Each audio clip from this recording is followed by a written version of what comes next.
Hello, everyone. My name is Mark. Welcome back to Mark's Remarks. Today, I am going to read a review for Honor Levy's My First Book.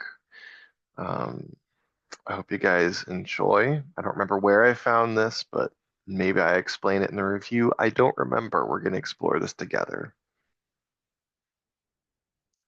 I'm almost mad at how much I enjoyed this.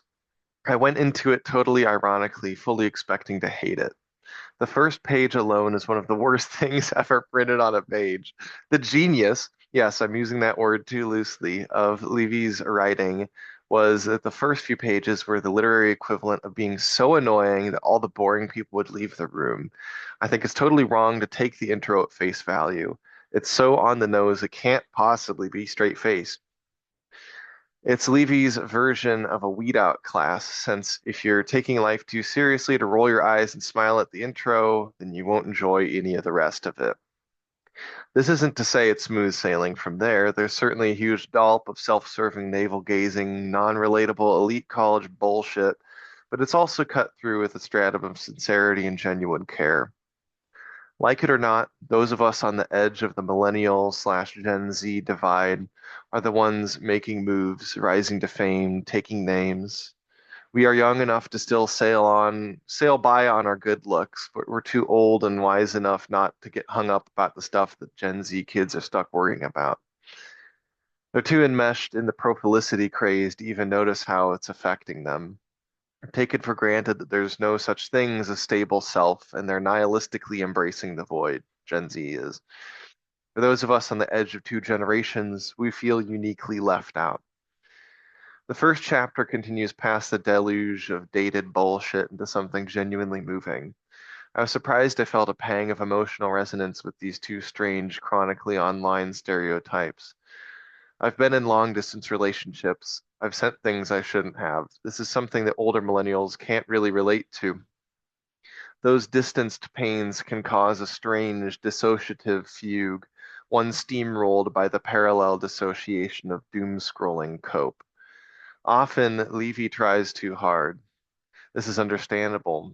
We feel such insane pressure to write something impressive, to live forever through our work. So no matter how hard we try not to make our writing a pose, it always ends up being one. Levy's pet peeve is making sure every phrase that can be linked to contemporary idiom or literary figure gets linked to it, whether it helps her writing or not. She also does this caricatured version of what I catch myself doing, namely a sort of overactive alliteration assonance word association thing. Risen from the ruins and ruined by rising is one example. Words are magic. That's why they call it spelling. This contiguous, highly networked linkage is so ubiquitous that it just makes sense for her to do it in this book. It's her way of representing how it feels to fall down rabbit holes online and emerge for air hours later, 100 tabs open, strange new neural pathways paved. But the problem with this idealized, solipsistic take on our online exploration is that it assumes no distraction. Ironically, the Quran actually fits the postmodern hypertangential feeling we get online much better than Levy's book. She was so concerned with impressing people with her suave transitions that she forgot to take a step back and note how jagged, thorny, and circular our experience on the internet often is. Strangely, the Quran captures this perfectly, being a freestyle stream of consciousness improv session remixed and pieced together by his followers. Social media much? Years after he left the platform, parentheses, Earth. For Muhammad, his popularity didn't rely on competence or erudition. It was his good looks and the force of his personality which propelled him to popularity, just like today's social media stars. Though often pretending to be a contrarian, he told people what they wanted to hear. Levy does the same thing. She builds up a mythological edifice of continuity and coherence where there quite obviously is none. She makes a lot of references I get, but we need to understand that most of these are references that only those of us 2 plus or minus years of her age would ever get. There is no monomyth. There is no voice of a generation. Mostly because there is no such thing as generations anymore. The older generations, stuck as they are in their ways, continue to label us one way or another, But it's more of a matter of online versus offline, just like it's more a matter of liberal versus traditional theology rather than different denominations in Christianity. As Levy repeatedly points out, we don't have discrete generations with cutoff dates. We have a spectrum of when you were born as the x-axis and how much you're online for the y-axis.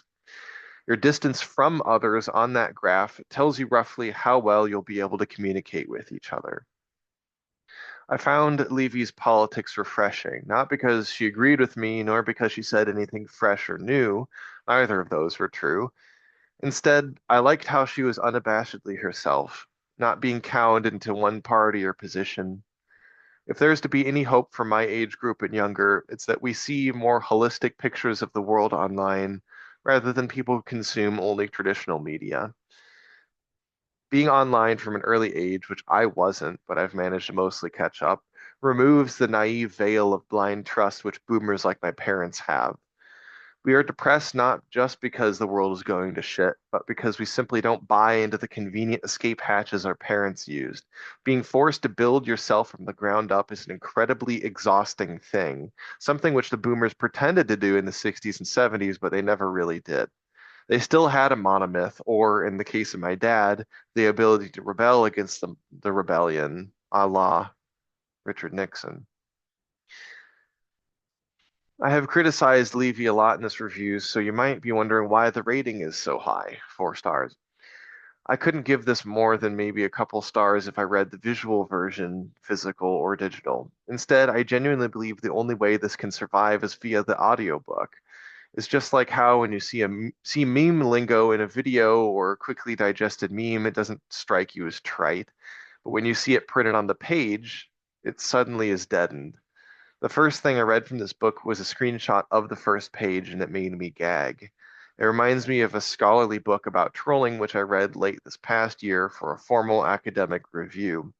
The first thing that struck me was how grating the lingo was in print, and I bemoaned how hard it is to write convincingly about internet culture in print.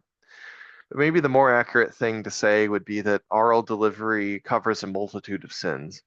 I'm not sure I could ever complete a long Dostoevsky book in print. There's just too much, far too much. But with audiobooks, you can wince at dumb things and move on. In print, you're tempted to stop, reread it, ask yourself, did I really just read that? How much did I pay for this?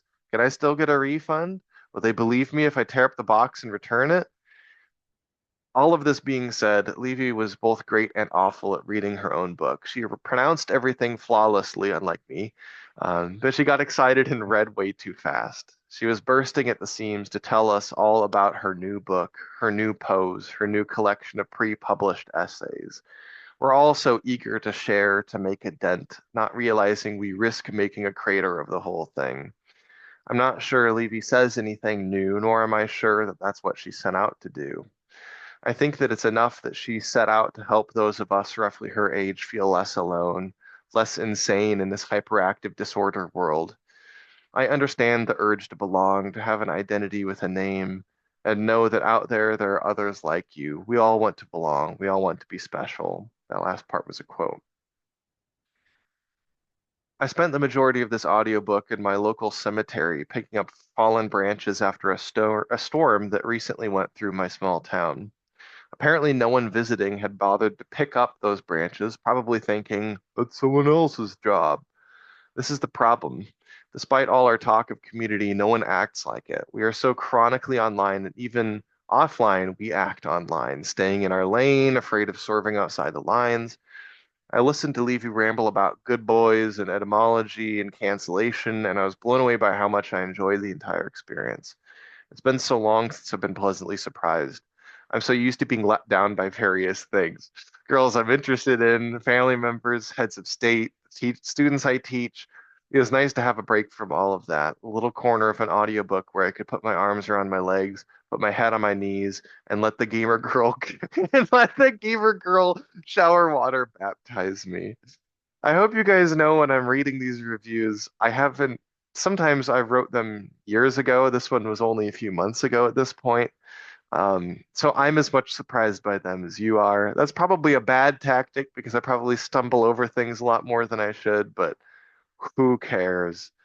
These videos are just a ploy to get you to go to the links in the description.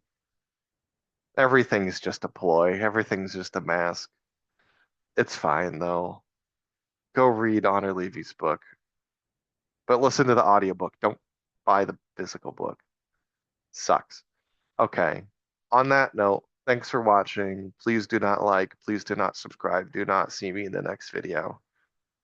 See ya.